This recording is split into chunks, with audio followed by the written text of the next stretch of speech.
Halo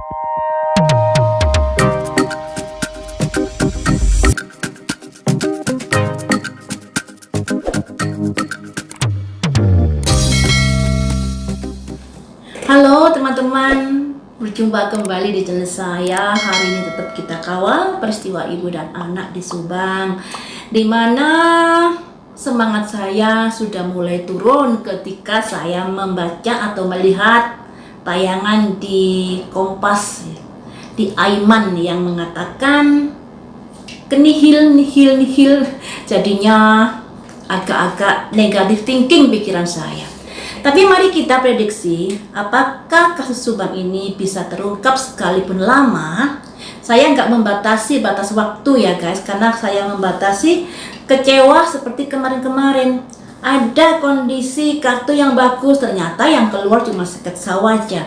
Ada kondisi kartu pengungkapan, ternyata yang diungkap hanya keterangan 10 TKP, 121 saksi, 200 alat bukti. Jadi masih belum ke inti orang si pelakunya. Makanya di sini akan saya prediksi, walaupun saya nggak membatasi batas waktunya. Yang ingin saya ketahui di sini, apakah peristiwa Subang ini bisa terungkap walaupun lama ya? Apakah peristiwa perampasan nyawa Ibu Tuti dan Amel bisa terungkap?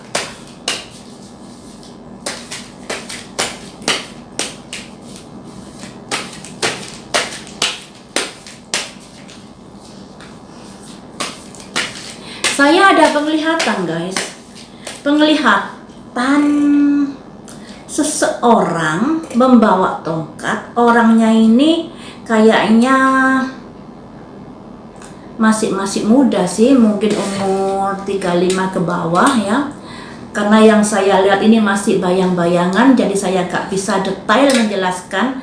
Tapi sosok ini laki-laki membawa tongkat, kemudian dia ditendang dari depan dan jatuh ke jurang, anggap saja ke jurang, karena di situ tadi ada daratan yang mana di bawahnya ini kayak semacam apa ya, tempat yang kosong dari atas ke bawah. Jadi orang ini ditendang dari depan membawa tongkat dan terjatuh ke bawah. Apakah itu tanda-tanda akan ada pengungkapan kasus ini walaupun lama? Atau bagaimana? Mari kita ungkap di sini ya. Karena yang namanya perlambang itu kita kadang sulit untuk mengartikan ya guys. Seperti kartu tarot ini, kadang-kadang perlambangnya sudah benar tapi kita salah mengartikan. Itu juga pada akhirnya prediksi juga bisa salah. Yang namanya manusia tidak ada yang sempurna. Jadi kalian juga harus menyadari ketika ada prediksi-prediksi saya yang mungkin hanya serempet sedikit, atau mungkin benar, atau mungkin nggak tembus, karena saya juga manusia.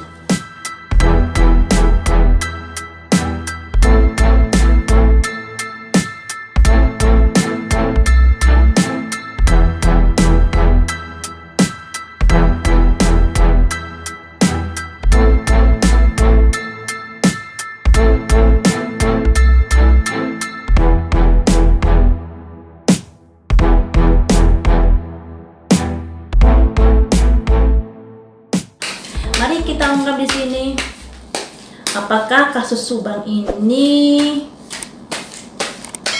bisa terungkap?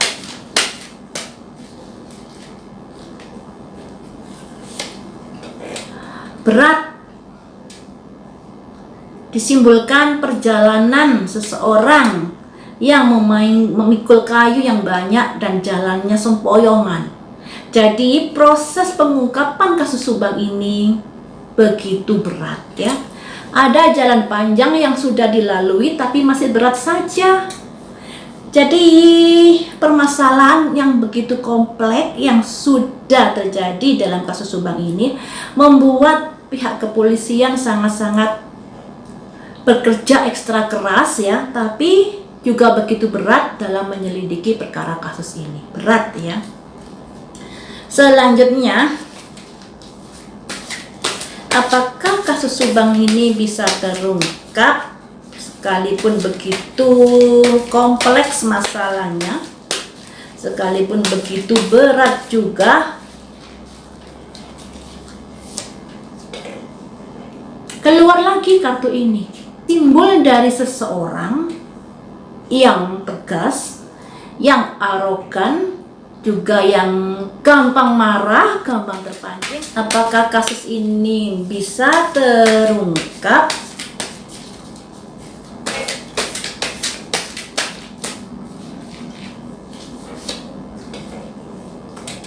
Ada simbol pertempuran, pro dan kontra, pertengkaran.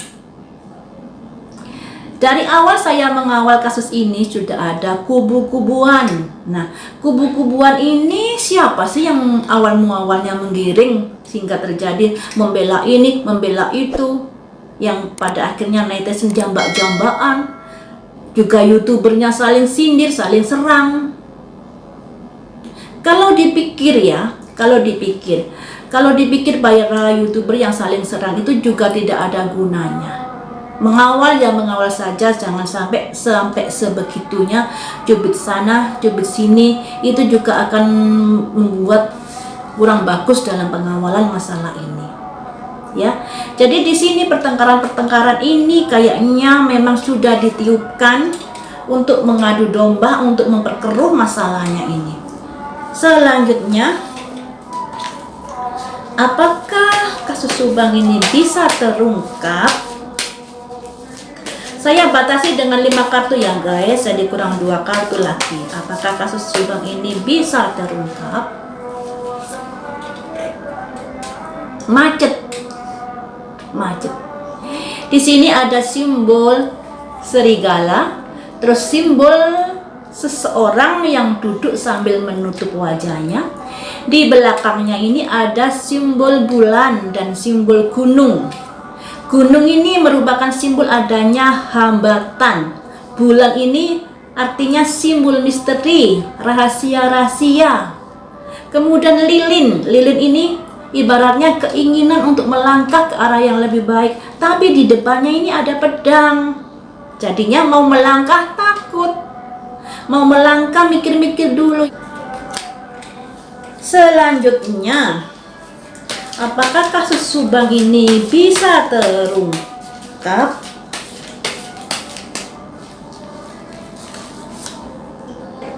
Ada simbol ratu bawa tongkat. Tongkat ini ibaratnya tanggung jawab. Seorang ratu ini seorang pemimpin wanita yang juga memiliki kewenangan, kekuasaan, serta memiliki sifat keibuan. Jadi guys, ini merupakan tanggung jawab yang berat yang dipikul oleh pihak kepolisian. Tapi pihak kepolisian ini juga bisa dikatakan harus fleksibel juga dalam menghadapi atau pengungkapan dalam kasus-kasus ini. Karena kita juga harus tahu pekerjaan kepolisian Polda Jabar, kemudian Polsek, kemudian Polres tidak hanya menangani kasus Subang ini saja, ya, banyak sekali kasus yang ditangani. Sehingga kita juga harus bisa mengerti atas kesibukan mereka, dan mereka ini tetap bertanggung jawab untuk berusaha mengungkap peristiwa-peristiwa dalam kasus Subang ini, kasus ibu dan anak di sini. Walaupun ya guys, walaupun dari keempat kartu ini sangat-sangat berat energi yang saya rasakan. Ada orang berjalan memanggul kayu yang besar, jalannya sepoyongan di sepanjang jalan yang sudah dilaluinya ini, ya. Dia sudah melalui jalan yang lama, yang jauh, seperti proses Subang ini sudah 9 bulan kasus ini. Kemudian di sini ada peranan orang yang mempunyai misalnya kekuasaan, misalnya jabatan, atau orang-orang sekalipun nggak punya jabatan tapi punya peranan penting dalam kasus ini, ya, yang memiliki sifat otoriter dan kaku serta emosian. Nah, ini ya. Jadi ini simbol ini bisa dikatakan saya nggak bisa menjelaskan secara detail di sini ya guys, karena di sini adalah ranah publik. Saya hanya bisa mengatakan orang ini memiliki sifat yang arogan, yang kaku, dan minta menang sendiri. Kalau sudah diperintahkan harus seperti itu. Selanjutnya di sini juga ada yang membuat masalah ini bertele-tele dikarenakan pertengkaran atau perselisihan atau beda pendapat yang sudah terjadi di dalam kasus ini. Masalah YouTuber saling serang, masalah netizen jambak-jambakan. Ini ya.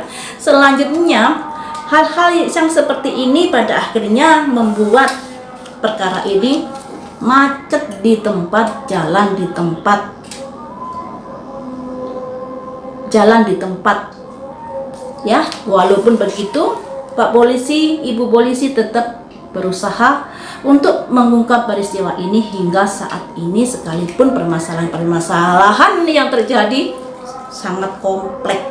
Nah, aduh, seperti itu teman-teman. Jadi di sini masih belum ada kartu pengungkapan kasus itu. Masih belum ada. Tapi di sini ada semacam kegigihan dari pihak kepolisian untuk tetap mengungkap peristiwa itu. Kita support pihak kepolisian karena di sini nyata-nyata sangat sulit, sangat banyak sekali hal-hal yang membuat perkara ini menjadi jalan di tempat ya guys. Ya, kalau secara logika, tidak secara prediksi, dikarenakan yang seperti di pemberitaan Aiman tuh nihil. Ada 4 yang nihil. Saya lupa yang nihil itu apa ya, misalnya DNA-nya yang tidak ada pembanding karena TKP merupakan kantor sekalipun rumah. Jadi yang namanya kantor ini banyak sekali orang yang hilir mudik ya. Banyak sekali, makanya ditemukan 50 DNA. Sedangkan kita tahu untuk mencari tahu DNA ini milik siapa harus diuji lab, juga harus butuh biaya lagi yang harus dikeluarkan. Kemudian tidak ada sinyal HP yang tertangkap saat malam itu. Jadi pelaku-pelaku ini sudah terencana untuk mematikan HP-nya atau tidak membawa HP saat melakukan peristiwa-peristiwa itu. Juga TKP sudah rusak sedari awal. Dan jenazah tidak ditemukan satu sidik jari pun menurut Ibu Hastri. Tapi yang membuat saya agak optimis ini ya. Ada pernyataan dari Ibu Hastri yang percaya 100% masalah ini akan terungkap. Walaupun mungkin lama ya, percaya 100% peristiwa ini akan terungkap walaupun lama. Sampai di sini dulu teman-teman prediksi kali ini. Dalam mengawal kasus Subang, kita tetap optimis saja sekalipun kartu ini kondisinya seperti ini. Ya, anggap saja kartu ini sebagai hiburan untuk tetap mengawal, jangan terlalu dimasukkan hati. Karena saya selalu menekankan kepada klien saya, kepada penonton saya, yang baik-baik kita aminkan, yang jelek-jelek jadikan sedia payung sebelum hujan. Nah, karena kartu-kartunya ini sangat-sangat seperti ini, jadikan sedia payung sebelum hujan, yang tentunya harus tetap dikawal dengan gigih, harus tetap disemangati pihak kepolisian untuk selalu mengungkap peristiwa ini. Itu yang bisa kita lakukan ya guys. Terus guys, sadari ini. Jangan ada lagi kubu-kubuan di sini. Jangan ada lagi. Setiap kejanggalan kita pelototi, tapi juga kita harus menyadari kita ini sebatas pengawalan versi dunia maya, versi YouTuber.